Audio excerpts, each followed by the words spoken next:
Welcome, Carm Capriato, the Service Aftermarket's podcast pioneer with the gold standard of aftermarket business podcasts. Join me for Aftermarket Insights as we advance the aftermarket. And as always, know that you'll learn just one thing. Find us on your favorite podcast listening app and remarkableresults.biz or on my YouTube channel.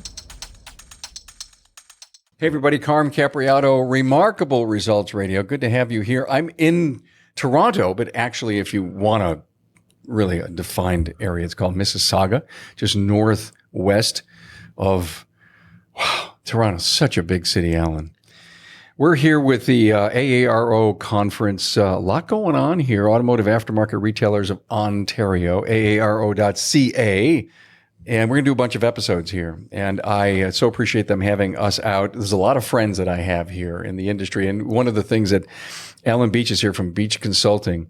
We were talking about a good old friend of ours, Bob Greenwood, who was Canadian from out in the Vancouver way. I got to know Bob, I'm going to guess about 6-7 years ago. I have a great story about Bob. I won't share it with you all now, but he became a great friend, and we actually produced some podcasts of his in the early days of the Aftermarket Radio Network. And I'm in your class this morning, and you're referencing stuff from Bob Greenwood. It is amazing how Bob Greenwood's name and his teaching has come up over the years. Absolutely. What a legend in our industry. And, you know, he earned a number of Lifetime Achievement Awards for how he affected our industry.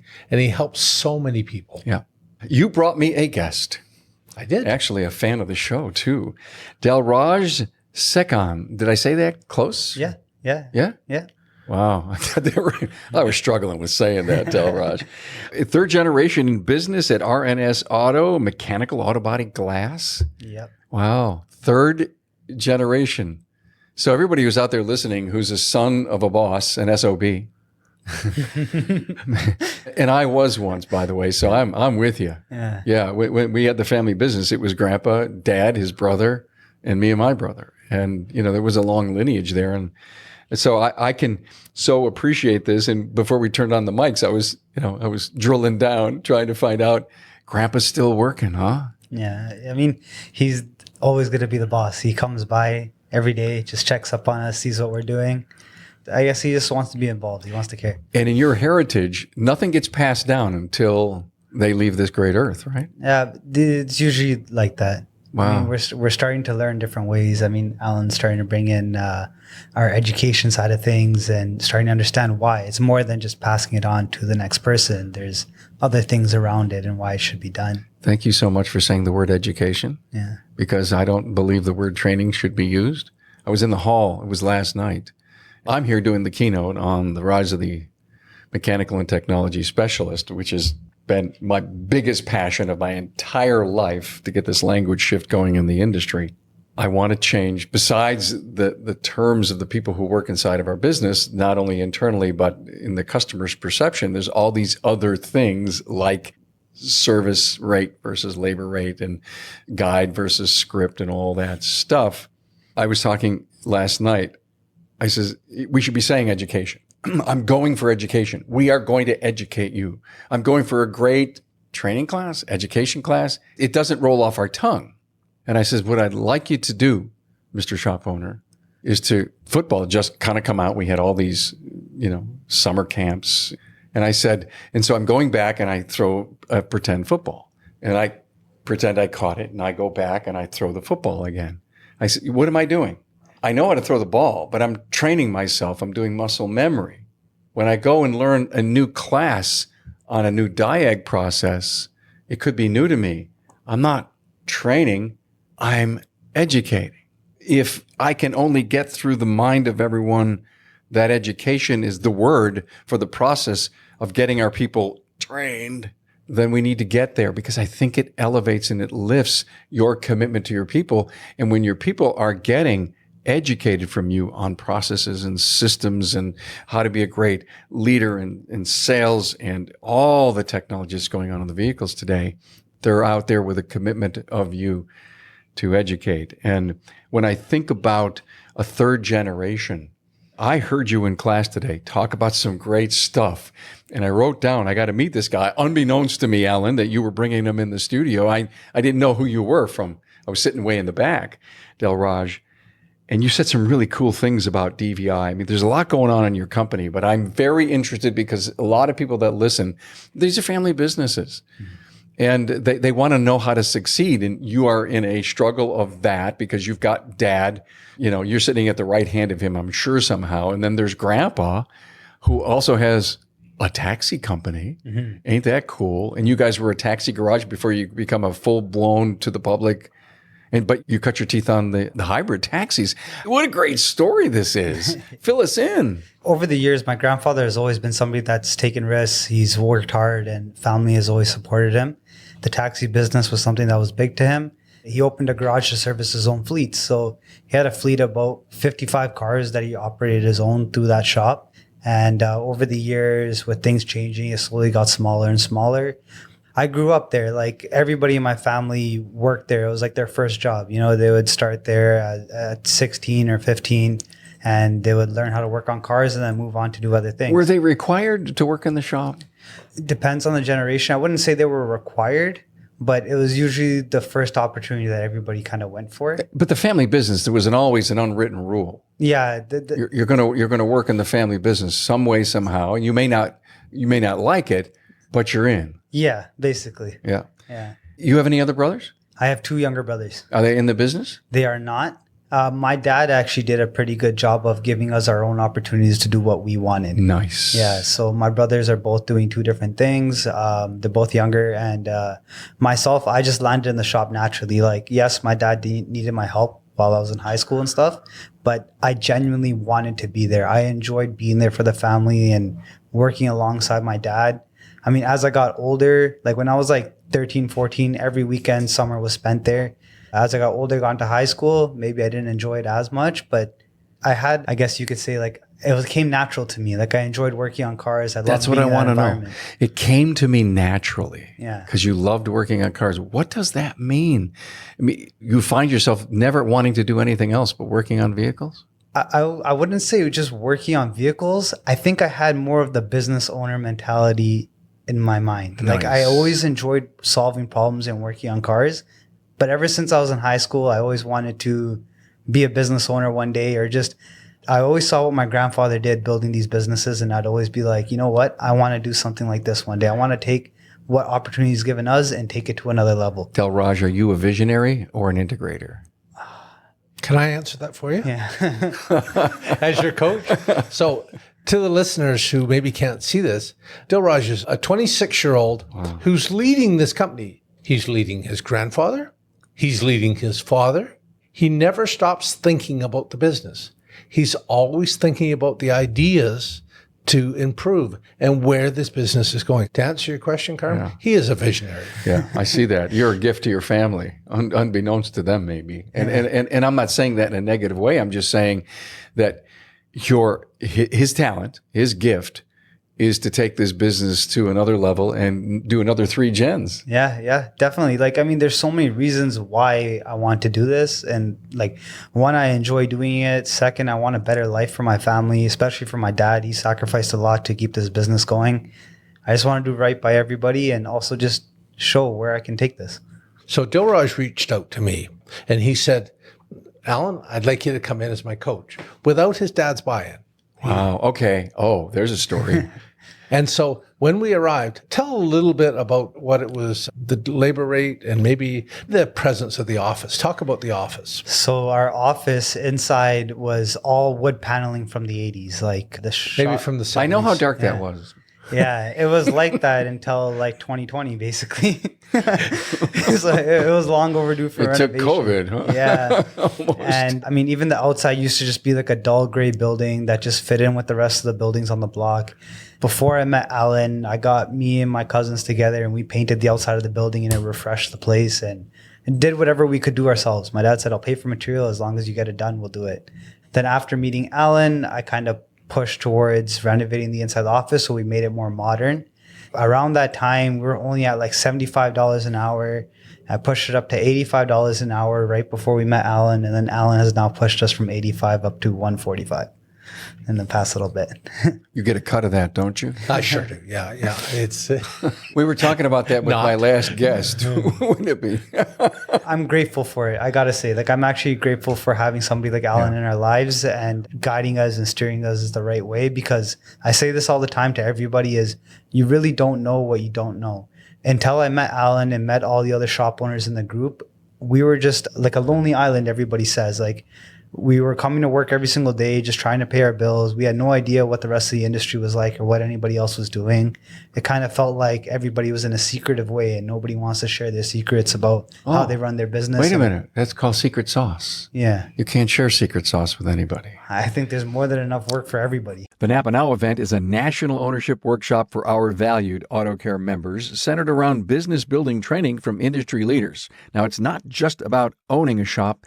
It's about owning your future. Join NAPA April 15th through the 17th, 2025 at the Venetian Resort in the heart of Las Vegas, known for its vibrancy, energy, and entrepreneurial spirit.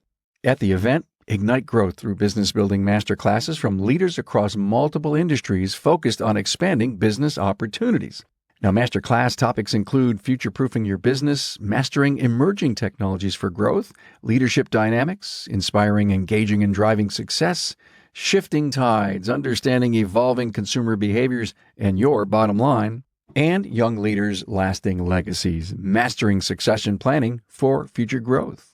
Foster collaboration with other like-minded NAPA AutoCare members and store owners. Stop at supplier studios for training, visit AutoCare vendor partners, and finally, join us in celebrating 100 years of NAPA Auto Parts, along with kicking off the next 100 years of partnership. There will also be exclusive giveaways. There are many incentive opportunities to offset the cost of this trip, including AutoCare program earnbacks, and beginning in October, earn up to $1,500 with pre-show supplier training to prepare for the supplier studio training sessions. The NAPA Now event is a national ownership workshop for our valued AutoCare members centered around business building training from industry leaders. Now, it's not just about owning a shop, it's about owning your future. Join NAPA April 15th through the 17th, 2025 at the Venetian Resort in the heart of Las Vegas, known for its vibrancy, energy, and entrepreneurial spirit.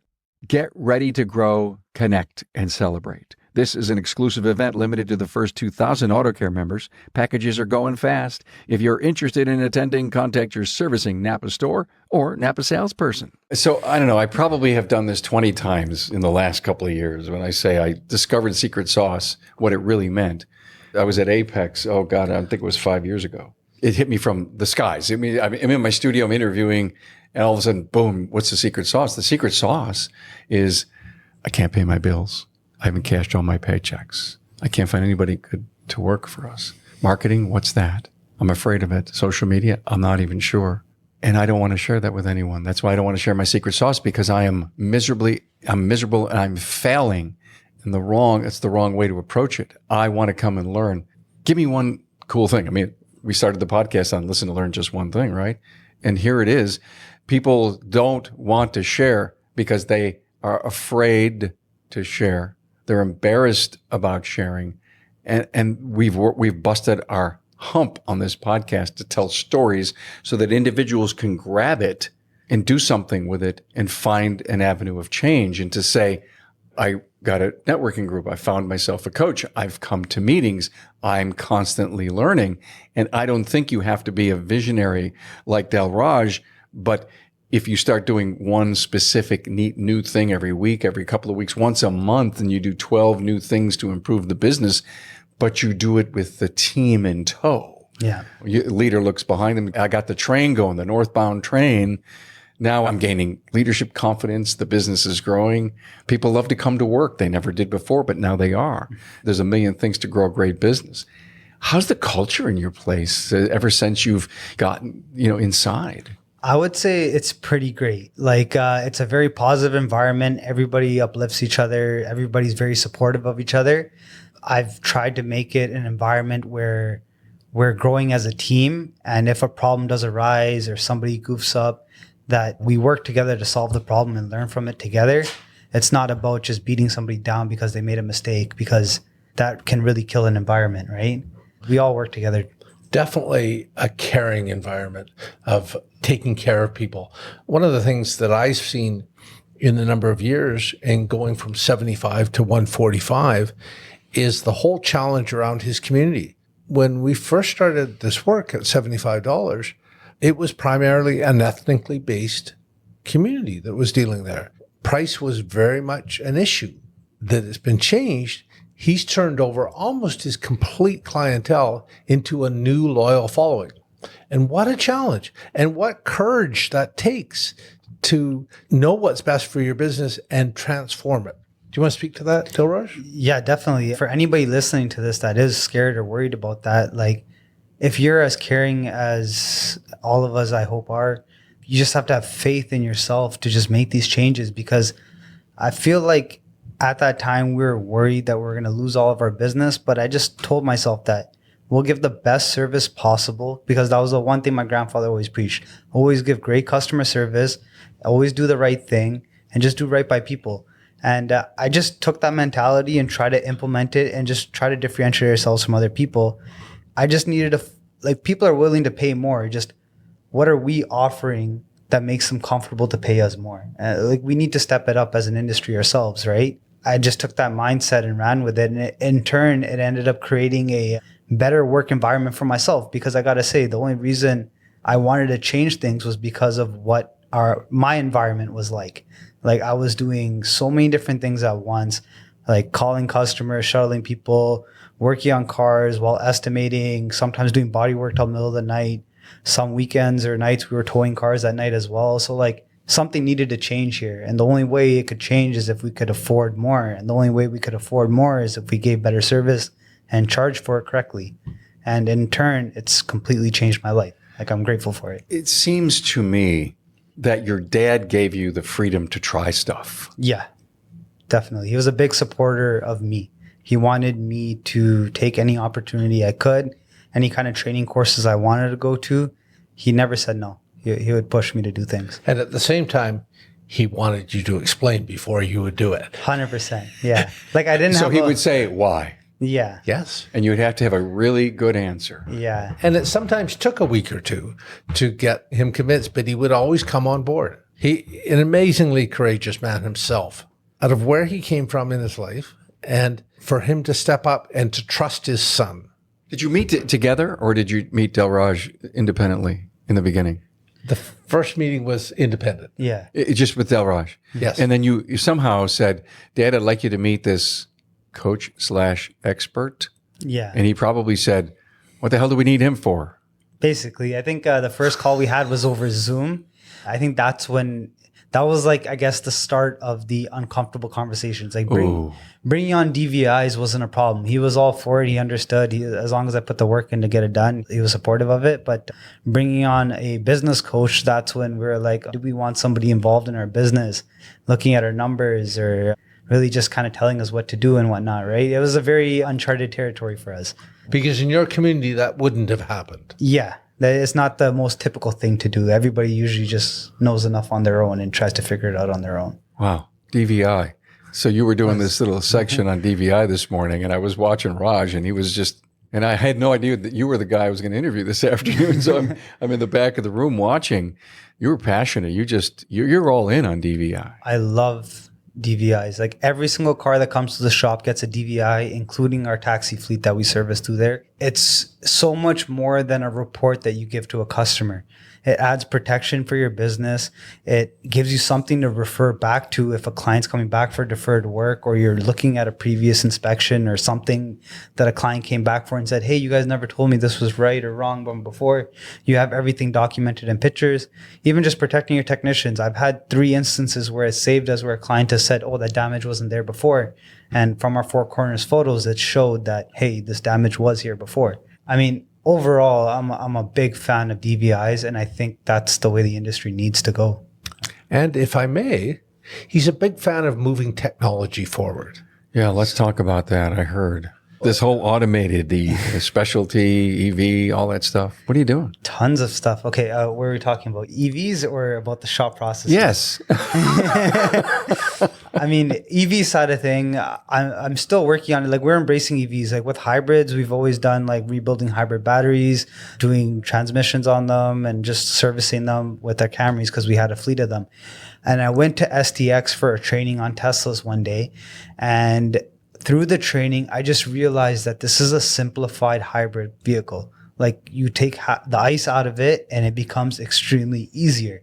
Just the fact of the high voltage that you need to work around. But if you understand how to work on a hybrid with high voltage, you can work on an EV with high voltage. And then that side of it kind of turned into, okay, these cars require maintenance. We live in Canada. There's corrosion, there's rust, things do happen. I mean, we just had a Tesla Model 3 in our shop the other week that had mice that went right through it, chewed up a bunch of wiring. It was a lot. So there is an opportunity here. And it's kind of nice that there's access to information now so we can work on the cars.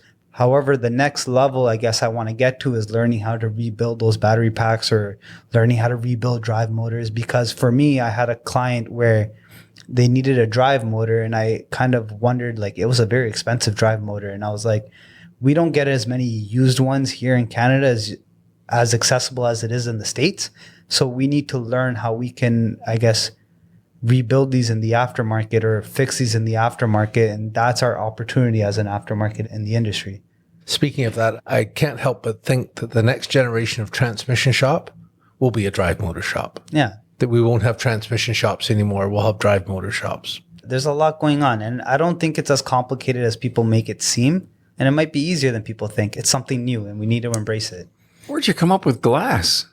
Glass came into our business. Well, Alan recommended it, and I thought it was a great idea, being that we already offer maintenance, repair of vehicles for service, as well as collision work. So we have a 5-bay body shop in the back, 6 bays mechanical in the front.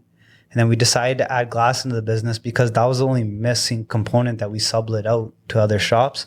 And I was never really happy with other companies doing our chip repairs. It never looked that great. So we just stopped offering it. And then I was like, you know what? If we can offer everything in-house for our clients, our RNS Auto Touch goes on everything. And we can make sure our client gets back a car that we're satisfied with the way we want it done, rather than somebody else going into it and producing a service that we're not completely happy with, right? I mean, everything I do is built on clients wanting to maintain and keep their cars in the long run in one place. So if we're doing an inspection, we notice that there's bodywork or there's a chip on the windshield, we'll have that whole discussion where we're presenting that with their ball joint or their alignment that's required, or if they need tires. Everything's taken care of in-house. Amazing. 26 years old. Is Dad in lockstep with you all the way? Are you asking him to do some of these chores to get all this stuff done? Yeah, we work on it together. I gotta say, I'm probably more of the, like Alan said, visionary. I'll take risks. I'll push for the opportunity. Can you count on Dad to be your integrator? Yeah, 100%. Like he's right there by my side. It's only like sometimes we might get resistance because maybe one of us has a fear, but I think anybody in business together as partners. Conflict is natural. Yeah, it's natural. So what I've noticed is having meetings weekly has been a big difference between us being on the same page and being like, okay, yes, this is the step we need to take next. Let's do it together. It's helped make us stay on the same page and become more confident making decisions faster. Did you ever listen to my podcast? Which one? I listened to a lot of them. Oh, just checking. Okay, yeah. No, I religiously listen to your podcast, like in the morning, in the car, on my way home from work. Like I learned a lot from your podcast alone, working alongside with Alan as well, and implementing so many changes into our shop and just understanding how an automotive shop should be run today. Do you go to the gym? Do you listen there? Yeah, definitely. So like instead of listening to music in the morning, I usually put on one of your podcasts and I'll listen. And if something really connects with me, it'll pump me up even more. Maybe we should start putting music behind our shows so that they can get both. I don't know. Yeah. Or like Apple Fitness work. You know? You could have Carm Capriato behind the fitness. Yeah. Yeah. And blood's flowing, your mind's thinking, you get excited. We got to use music in the introduction and get a good beat going. So, hey, if you're on the treadmill, here's what you got to be at, then the show. I believe it's, I don't know, maybe I need to look into this or something, but I believe something between like moving your body, even if you go for a walk in the morning or something, you're listening to a podcast, having your blood flowing while listening to something that you really want to listen to, it gets everything going really well. Ever listen to my show, Alan? Sure do. Okay. I think I told you a story a little just before we started. Okay, I'm being patronizing here. Everybody knows now. But there's two things that just impact my coaching and I deliver to my clients. One is your interview with Bob Greenwood of cost per build hour. Oh, yeah. Just powerful. I can't remember who the other, I think it could have been Uwe Kleinschmidt. And it was around average estimate. The average estimate, yeah. It could have been Uwe. Yeah. So Yeah, I saw you mention him in your class today. there's a lot of people that have come before us and bring us help. Yeah. And if we can learn from this. We're always looking for great stories. In fact, it has been a great couple of days. Tracy and I spent time with the car, and, you know, there's always neat times, Dilraj, this reinvention thing that it needs to go on in people's lives, personal, business, and family. And we come up with some really cool ideas for future episodes and maybe some neat, new, and different strategies. And we are nothing different than a great business wanting to constantly stretch. And I always call that lean over your skis. And it seems like at 26, we got to have you back in a few years to be a Canadian superstar shop owner. That's the vision. Without a doubt. He said the word. Good for you. Anything else that you'd love to share and motivate one of our listeners at all? The one thing I would say is just don't be so scared to try things. You know, take that step out of whatever your comfort zone is, because a lot of times we'll be stuck in this comfort zone for a long time, and it's going to stop us from really pursuing the life that we actually want. Your whole life can change just by taking one step forward. I'm going to give you the last word. Thank you. That was great. And hopefully you listened to what this young 26-year-old third generation shop owner told you. And if Dilraj can do it, then you can too. Give you the last word in a second. We're here at the Automotive Aftermarket Retailers of Ontario, AARO.ca, for 3 days of class. The Linder training is happening, I believe, on Saturday. Friday and Saturday. Friday and Saturday. Brandon Steckler is going to be here, and Scott Schotten, right? Two great friends of ours and the podcast, and great management training going on today, and a lot of episodes that I have. And I'm doing my keynote on the rise of the technology and mechanical specialist here in just a few hours. So this was great prep for me. I thank you. Last word. So you said a moment ago, secret sauce. Yeah. That was a light bulb going on in my own life. That's why people are afraid. Yeah. When we come into an event like this and we rub shoulders and we talk the way we're talking, we help each other and we help each other to grow. And there's nothing more special. You're absolutely right. Hey, thanks, Alan. Thanks, Dilraj. Appreciate it.